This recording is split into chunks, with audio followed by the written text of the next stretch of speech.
They're so full of reporting, and I wonder if you could tell me what you reported for the book that's getting traction that you're surprised by.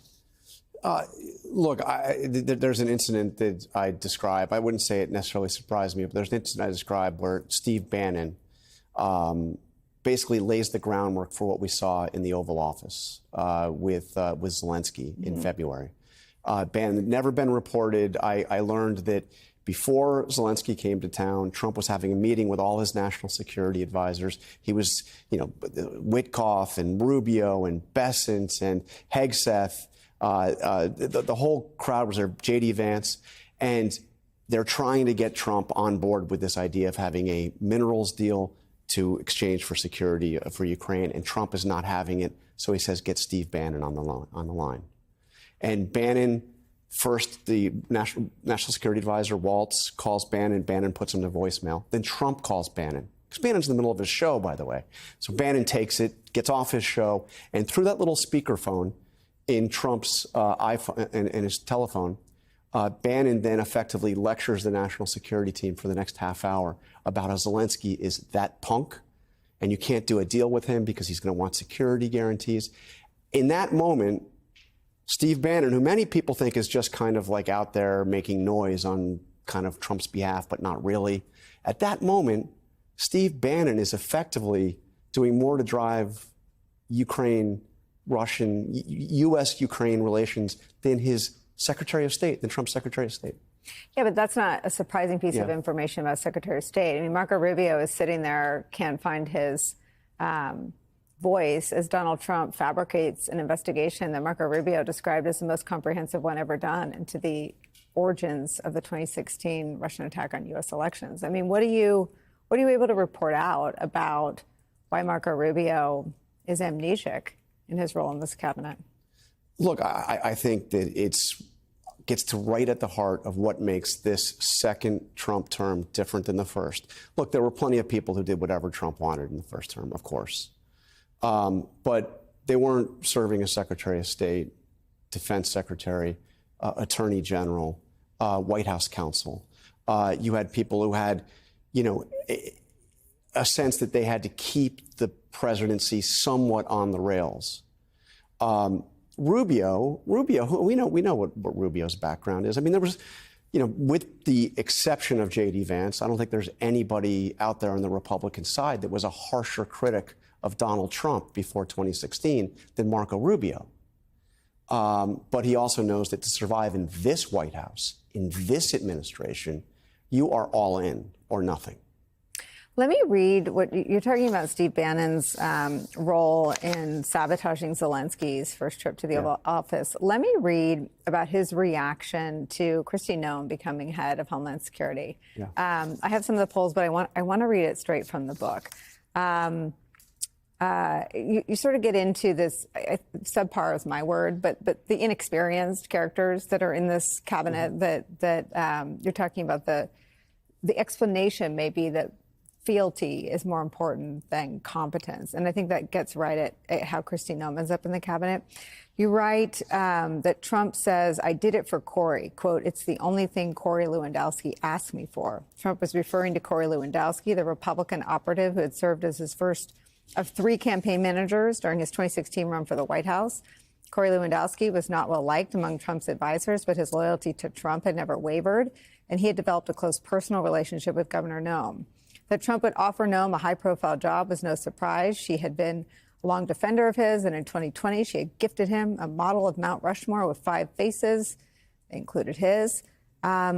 You go on to report out what Steve Bannon said about her. We've got the global war on terror, and exasperated Steve Bannon told me 2 days after Trump made the announcement. She runs the whole thing. She runs the effing Secret Service. It's all of it. It's a global war on terror. It's all that. What are you talking about? She's never been in law enforcement.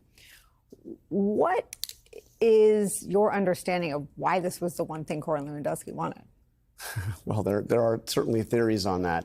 But, Corey Lewandowski is obviously a close advisor of Kristi Noem, close personal relationship that they have had for several years. And this is what he wanted. And what's interesting with Bannon's reaction to this is he's furious. And you have to really hear him as he's telling me this. Because I'm talking to him right after the announcement has been made, and he's like, "She's got no qualifications for this. This is crazy." But he's not angry at Donald Trump. He's angry at Corey Lewandowski or Noam. Or Noam. He's like, Noam's like, but he's angry that Corey Lewandowski has effectively pushed this on Donald Trump. And by the way, are they a couple? I mean, I'll let others. I'll let others answer that question. But there's no.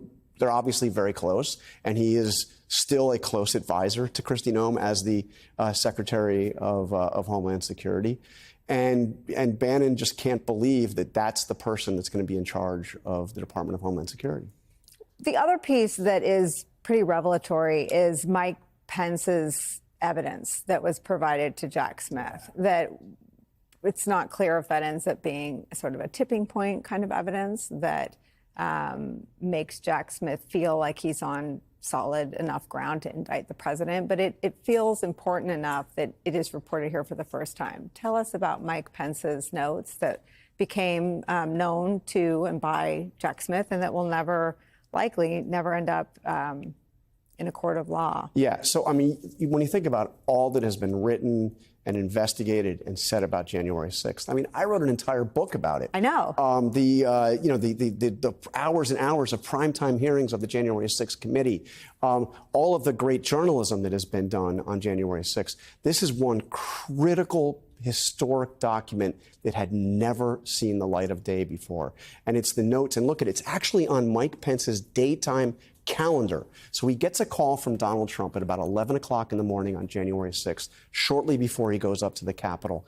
And Trump is berating him, trying to one last time to pressure him to use his ceremonial role presiding over the certification of the election to overturn the election. And he starts writing down what Trump says and what he says in response. One line you can see, I mean, it's a little chicken scratch, but you can go through, it's in the photo section of the book. You can see, he says, you will go down as a wimp. He says, I made a big mistake 5 years ago when I chose you as my running mate. And then in the middle of that document, down towards the middle left, you see what looks from afar like an X.